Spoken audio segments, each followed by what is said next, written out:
Alright, let's see if we can get some paint on this now. This is going to be the really laborious part of this build because we're using this really crappy brush. We're using the tester's paint, and it's going to take many coats to get this done because, as you can see, how it doesn't stick to it because I've not been able to use primer. But hopefully this base coat will act as a primer for the other layers and we'll be able to build on that. So it's just going from there. Nothing exciting to see here for right now, but let me get going on this and I will come back and we'll see you at the next coat. Alright? Right back. Okay, so we got ourselves a silver plane. It actually looks like it would when it was first being built before they painted it up and they were using it as a test plane. But anyway, it's got 4 coats of silver on it. I'm not gonna lie, it was a pain in the taint. I really cursed myself for why I got myself into this, but perseverance played out, and we got it to look one color, and it looks pretty uniform too. Of course, it would have been a lot better if I had a bigger brush, but we only have this piece of crap tester's brush. So next we're going to get some paint on this. We got to do blue for the wings and the fuselage and white for the engine cowling. So let's break out the brush again, some paint, and see what kind of damage we could do to this. All right. Okay, so here we are. Pretty painful. This is probably about, I wouldn't be lying if I said this is about 8 coats of blue on here.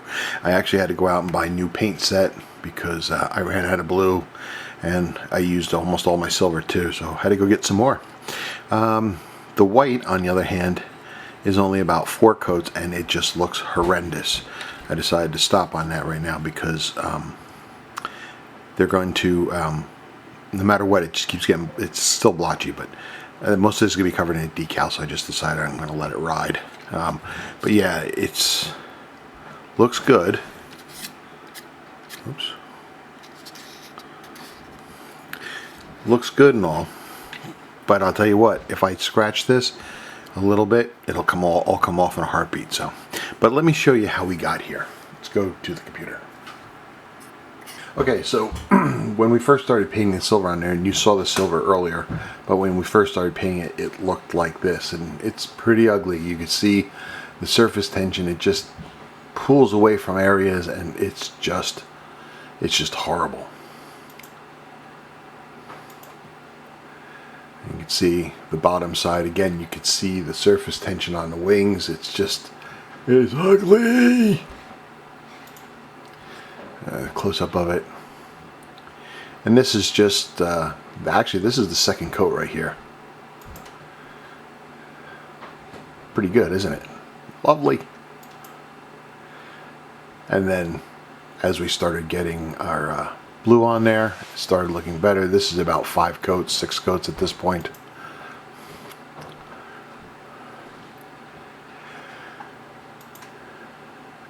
And then as she sits today. Alright, so now you know how we got here. Next is the make or break part, decals. No solva set, no Werther solva set, no micro solva set, nothing like that. Just this and some water. They don't look too bad, but I can't help but feel a little anxious about using them. But we're going to try. Let's see where it goes. Okay, so I know it's been a while. I kind of jumped ahead without getting a lot of video, but here's where we are. Again, we put a bunch of coats of blue on there with the world's worst paintbrush in the world. And we were not able to seal it or anything like that. And then we went and we used the decals. Now, as you can see, the decals worked out pretty well. I'm impressed with them.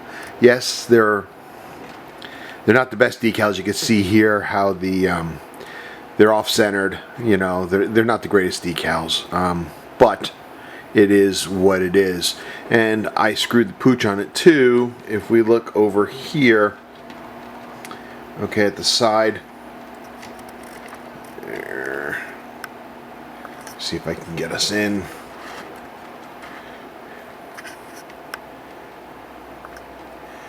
Okay, if you look at the side here, we got the stars and bars and everything, but there's supposed to be the Marines on the back end of it. It's supposed to go from the horizontal stabilizer to the tip of the bars.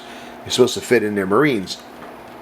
But when I was laying down the decals, I started out with the green stripe around it first.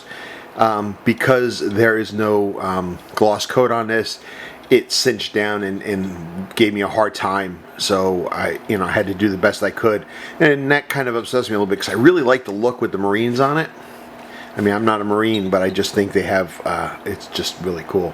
But it is what it is, and they cinched down pretty well, though. You could see.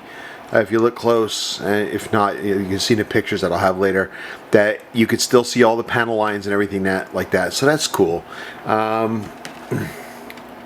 The way the decal went on here, on the engine cowl, it tore a couple places, but I was able to get it on, and with the blotchiness of the paint underneath, it still looks pretty good. I'm pretty happy with it. Propeller works. We got the guns on. We have some damage to the decals on the stripe on the wing there on that one side. If we can, it'll focus. Yeah, it won't focus, bitch. But this is where we are. It's looking fairly well, I think. I'm kind of pleased, considering. Yeah, I'm not 100% yet, but I'm happy. The landing gear has been a bit fiddly. I have to work on that still. You can see I painted the inside. It should be, chromium green, but I don't have that paint. I can only use what I have in the kit. So it's white. It is, So we still have a little bit more to do. Like I said, I have to paint the wheels, and I have to put on the doors for the back end, and really I think and the canopy, and then we should be done. So that's where we are right now. So stay tuned. We'll be back with this. Alright, so now the next thing was the canopy. The canopy was something I was dreading, and I saved that for last. Let me go in on it a little bit. Focus. Focus. Focus.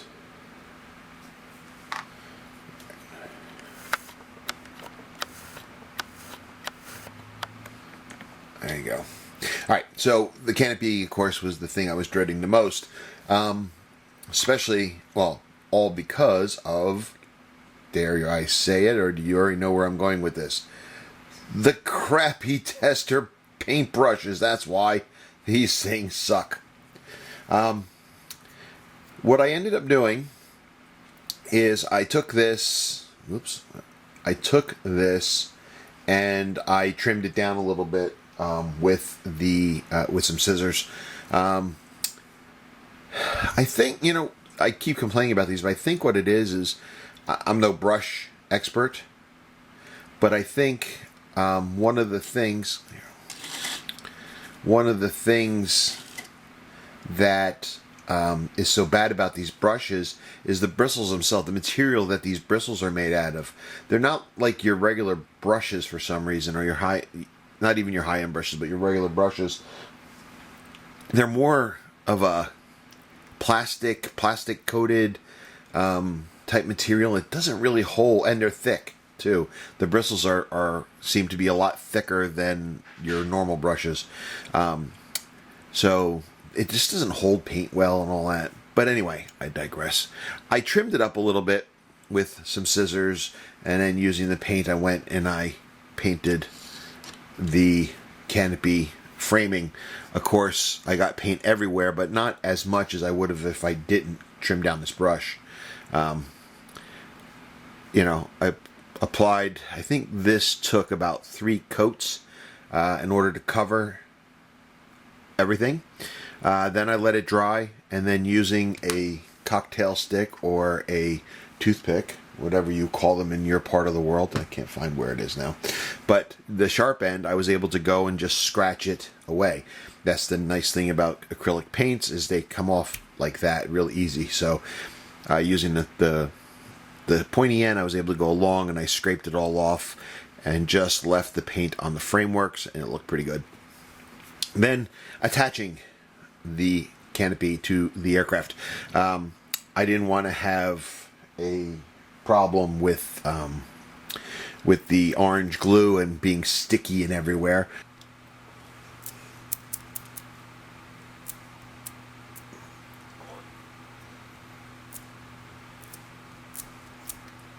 So what can I use? I can't use Canopy glue. I don't know that they had Mod Podge.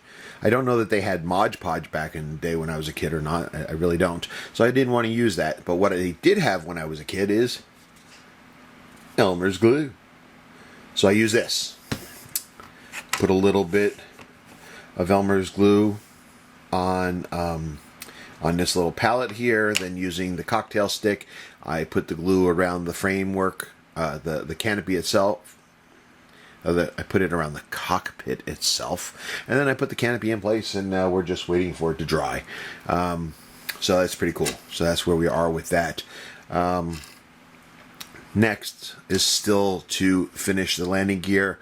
Actually, the only thing that's really left is the main landing gear wheels and the gear door, the bay doors for the back end, and then I think we're going to be done with this. So let's give this some time to dry, and then we're going to move on to that. Hey guys, welcome back to the final of the Matchbox F4Fu for Corsair. Yeah, it's finally done. Let me show you what we got here. There we go. See if I can zoom in a little bit more.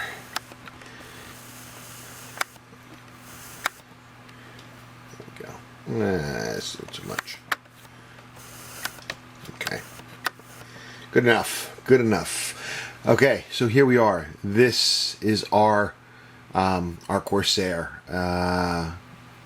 It was a fun kit. I will tell you that. Matchbox kits are still up there as one of my favorite kits.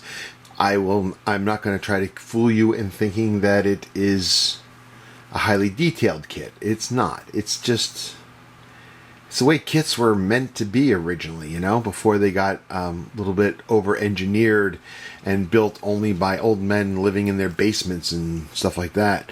Yeah, no, just kind of fun. It was cool. So, recapping real quick, we built this using nothing but the tools and supplies that were available, that would have been available to me in 1973, I said, 74, whatever it was. Well, in the 70s, okay? So there is no primer involved here. There are no solvasets for the decals. There's no sanding sticks. Nothing out of the ordinary. It's just basic. 4 paints were used. No, 6 paints. 6 tester paints were used. The very, very basic kit of paints. The very, very basic tester's paintbrush was used. And really that, and a basic knife. A basic hobby knife. That's all that were used in the making of this kit. If it wasn't available in 1977, 74, whatever year I said originally, it wasn't used here. It was cool. I mean, yeah, it was frustrating. Painting this by hand with that little brush that I showed you earlier was just crazy. I mean, there was probably, 3 or 4 coats of silver, Then there is 6 or 8 coats of blue on here. You would think that it would have wiped away the details, but it really didn't. The details are still all there. There are some brush strokes and stuff. Oh, there's no clears, there's no matte coats on it, nothing like that. It's just straight out of the box, you know. We did make some mistakes. First off, we misplaced this green decal here. The white leading edge of the decal should be all the way up against the canopy, which would have moved all of this forward some and allowed me to put the Marines behind it, the Marine decal, which I'm disappointed is not there because it's a cool look. I just dig that look for some reason. Again, I'm not a Marine, but I just like the way it looked with the Marines sitting behind the stars and bars. Really kind of cool. Yeah, it's not perfect. Not by any means.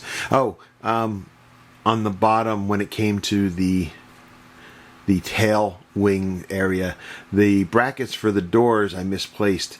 It turns out, just going through it now, it showed that the brackets should be in farther.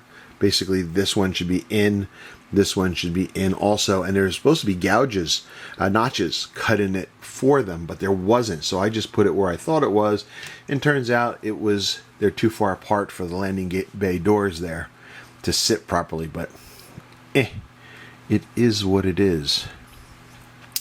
The canopy was painted with the same tester's brush, but I trimmed it down, painted it, then using a toothpick or a cocktail stick, where depending where you hail from, I was able to go along the edges and just scrape off the paint, except that on the parts that were supposed to be, the window frames and stuff like that. I think it came out pretty good for what it is.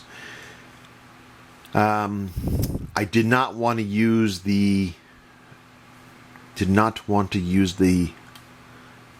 orange tube of glue on the window because I was afraid of all the strings and all that stuff and just screwing up the canopy. So what I used was something that was around back then, and that is Elmer's glue. So that held it in place, and it seems to have worked pretty well. So yeah, it's kind of cool. I'm glad I did this. I wouldn't want to do it again for some time. Maybe someday in the future I'll do another one, but right now I am done. It was a bit of an effort. What I would like to do also in the future, I'm not ready to do it now because I don't have the kit, is I would like to get another one of these kits and then apply my skills against that kit using primers and the solve sets for the decals and airbrushes and all that kind of stuff. And oh yeah, the plethora of paints that I have. I think that would be really cool to do that, and then do a comparison to see what it was like. You know, but I did not do that. So, or I have not. I don't have a kit right now, so I can't do that, but I am kind of looking forward to maybe doing that sometime in the future. I'll have to go back to the old interwebs and see if I can't find one for cheap and try it again. But yeah, that's the kit. Oh yeah, the cool thing. Yeah, the prop works. Ain't that cool? It's pretty spiffy. But yeah, very cool. I know in the beginning I had asked if anybody wanted to join in on this thing, that they could. I hope that there are some people that were inspired to try it. I'd like to see those builds because, again, it's a challenge, and it's a fun challenge. Definitely something to test your skills. But yeah, that is our build. So now it's time to clean off the bench and get to the next one. Oh, one thing I might do, it has nothing to do with the build itself. The build is officially over and closed and so forth. But what I may do is I may mask off the canopy here and spray this with a dull coat just to seal it all in and protect it. Because I think I mentioned this before. There are so many coats of paint on here. If you just look at this wrong, it'll scratch and the paint will come right off. So I think I'm just going to do that to protect it moving forward. Of course, I couldn't have done that when I was a kid and built this, these kind of models, but I'm going to do it now. Again, that's just more of a preservation of the model. So, all right, Guys, thank you for following along in this build, and thank you for the comments that you had supplied. I really appreciate that. And until next time, guys, be strong.